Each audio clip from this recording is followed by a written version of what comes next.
بس ایک کار کریش، کسی مرض کی تشخیص، ایک غیر متوقع فون کال، کوئی نیا دریافت شدہ عشق یا ایک ٹوٹا ہوا دل، بس اتنی سی دیر لگتی ہے ہمیں ایک بالکل مختلف انسان بننے میں۔ کتنی خوبصورتی سے نزاکت بھری ہوئی ہے ہمارے اندر کہ یہ سب چیزیں بس ایک پل میں بدل ڈالتی ہیں اس حقیقت کو کہ ہم کون ہیں۔ تاریخ تھی 5 اپریل، شہر تھا اسلام آباد کا اور وقت تھا صبح 8 بجے کا۔ ہماری کہانی ایک غیر متوقع فون کال سے شروع ہوتی ہے جو اس صبح کیف جمال کو موصول ہوئی تھی۔ کیف ان دنوں ہر بے روزگار اور ناکام انٹرپرینیور کی طرح دن چڑھے تک سویا کرتا تھا اور دوپہر سے فجر تک کام کی تلاش میں لیپ ٹاپ کے سامنے بیٹھا کرتا تھا۔ اس وقت بھی وہ گہری نیند میں تھا جب گھنٹی بجی۔ اس نے سوئے ہوئے دماغ کے ساتھ فون کان سے لگایا۔ نمبر غیر شناسا تھا اور آواز خشک۔ کوئی ادھیڑ عمر مرد تھا جو اسے بتا رہا تھا کہ اس کا باس جو حال ہی میں برطانیہ سے آیا ہے اس سے ملنا چاہتا ہے۔ اس کے پاس کیف کے لیے ایک جاب آفر ہے۔ کون ہیں آپ کے باس؟ وہ جمائی روکتے ہوئے اٹھ بیٹھا، آنکھیں مسلی وقت دیکھا۔ ماہر فرید۔ مگر میں کسی ماہر فرید کو نہیں جانتا۔ جان جاؤ گے۔ ادھیڑ عمر آدمی نے کال کاٹ دی۔ قریباً 1.5 گھنٹے بعد کیف اوبر میں سوار اس لوکیشن کی طرف جا رہا تھا جو اس نامعلوم شخص نے بھیجی تھی۔ راستے میں اس نے گوگل کا سہارا لے کر ماہر فرید کو کھوجنا چاہا۔ ویسے تو بہت سے لوگ تھے اس نام کے، لیکن انگلینڈ سے تعلق رکھنے والا ماہر فرید اسے ایک ہی ملا۔ اس کا کوئی سوشل میڈیا اکاؤنٹ نہیں تھا، بس ایک فیس بک گروپ پہ اس کا تذکرہ نظر آیا جو کہ اس کی کاؤنٹی کے چند رہائشیوں کے کمنٹس کی شکل میں تھا۔ کیف دلچسپی سے پڑھے گیا۔ معلوم ہوتا تھا کہ ماہر فرید کسی معروف کاروباری شخصیت کا بیٹا تھا اور اس کو کوئی ذہنی عارضہ لاحق تھا۔ چند برس قبل اس کے اپنے ماں باپ نے اسے ذہنی امراض کے ایک انسٹیٹیوشن میں داخل کروا دیا تھا۔ وہ ایک مدت وہاں زیر علاج رہا تھا۔ یہاں تک پڑھ کے کیف کا دل عجیب سا ہونے لگا، لیکن اگلی معلومات زیادہ چونکا دینے والی تھی۔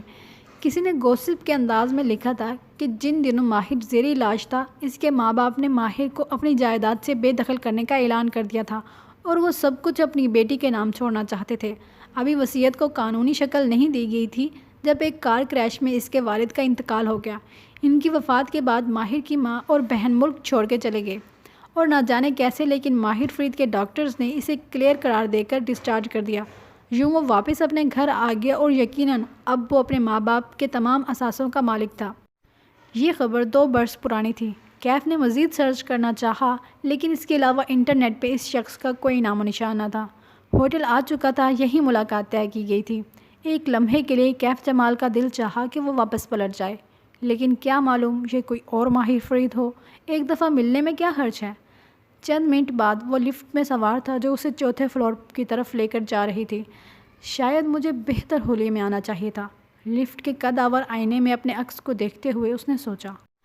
کیف ایک خوش شکل نوجوان تھا، البتہ اس کا حلیہ بے پرواہ سا تھا۔ ماتھے پہ بکھرے بال، بڑھی ہوئی شیو، جین کے نیچے سفید جوگرز جو مٹیالے ہو چکے تھے، پوری آستین کی چیک والی شرٹ جس کے بٹن کھلے تھے اور نیچے پہنی سفید شرٹ جھلکتی تھی۔ اس نے بالوں میں ہاتھ پھیر کے انہیں درست کرنا چاہا، لیکن کوئی فائدہ نہ تھا۔ 4تھے فلور پہ وہ لفٹ سے نکلا تو سامنے مرمری راہداری تھی۔ فاصلے فاصلے پہ کمروں کے دروازے تھے۔ کیف نے گردن اٹھا کے ہوٹل کی شان و شوکت کو دیکھا۔ یہاں رہائش پذیر انسان کو اس سے کیا کام ہو سکتا تھا؟ کیف جمال ایک ناکام انٹرپرینیور ہونے کے علاوہ ایک ایونٹ فوٹوگرافر بھی تھا، جس کو لوگ عموماً انسٹاگرام یا فیس بک کے ذریعے ہائر کیا کرتے تھے۔ اس جیسے اس شہر میں دوسرے سینکڑوں فوٹوگرافرز بھی تھے۔ پھر ماہر فرید نے اسے ہی کیوں بلایا؟ کمرے کا دروازہ ایک ادھیڑ عمر شخص نے کھولا۔ وہ بادامی رنگ کے سوٹ میں ملبوس تھا اور اس کے بال اتنے سفید تھے کہ سلور لگتے تھے۔ اس نے سپاٹ تاثرات کے ساتھ سر سے پیر تک کیف کا جائزہ لیا، پھر خوش آمدید کہہ کے راستہ چھوڑ دیا۔ وہ آواز سے پہچان گیا، یہ وہی شخص تھا جس نے اسے کال کی تھی، ماہر فرید کا مینیجر۔ کیف تیز ہوتی دھڑکن کے ساتھ اندر داخل ہوا۔ سویٹ کافی وسیع اور شاندار تھا، سارے میں لوندر اور موتی کی خوشبو پھیلی تھی۔ دیوار گرد کھڑکی کے پردے ہٹے ہوئے تھے اور باہر پھیلی روشن صبح دکھائی دیتی تھی۔ کھڑکی کے آگے رکھے بڑے صوفے پہ ایک آدمی ٹانگ پہ ٹانگ جمائے بیٹھا تھا۔ وہ مسکراتے ہوئے کیف کو اندر آتے دیکھ رہا تھا۔ گرے پینٹ اور سفید شرٹ پہ چارکول ویسٹ پہنے وہ ایک بازو صوفے کی پشت پہ پھیلائے ہوئے تھا۔ پیچھے سے آتی روشنی میں اس کے کف لنکس چمک رہے تھے۔ وہ اس کی توقع سے زیادہ جوان اور وجیہہ تھا۔ کلین شیو چہرہ، چل سے سیٹ بال اور پرکشش آنکھیں۔ نہ چاہتے ہوئے بھی کیف کا دل مرعوبیت سے بھر گیا۔ اس نے جس طرح کے شخص کا خاکہ ذہن میں بنایا تھا، یہ آدمی اس سے کہیں مختلف اور شاندار تھا۔ آؤ کیف، میں تمہارا ہی انتظار کر رہا تھا۔ بے تکلفی سے مسکرا کے ماہر فرید نے خالی صوفے کی طرف اشارہ کیا۔ ٹانگ پہ ٹانگ جما کے بیٹھنے سے ماہر کا ایک بوٹ فضا میں تھا۔ اس بوٹ کی سیاہ چمکیلی سطح پہ کیف کا عکس نظر آ رہا تھا۔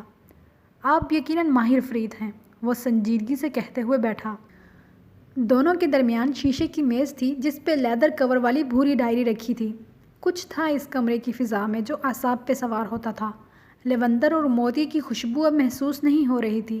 خاموش کمرے میں واحد آواز ماہر فرید کے ناخنوں سے آ رہی تھی، جنہیں وہ صوفے کے ہتھ سے عادتاً رگڑ رہا تھا۔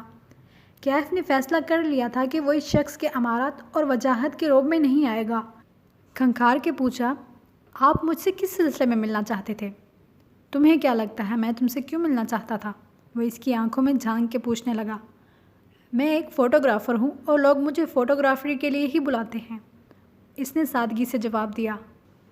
ماہر نے صوفے کی پشت سے بازو ہٹایا اور دونوں ہاتھ باہم پھنسا لیے۔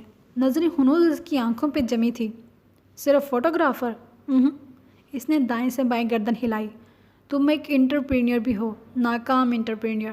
تم نے اپنا بزنس شروع کیا تھا، بلکہ ایک نہیں، تم نے بہت سے کام شروع کر کے چھوڑے ہیں، بہت سی نوکریاں بھی کی ہیں۔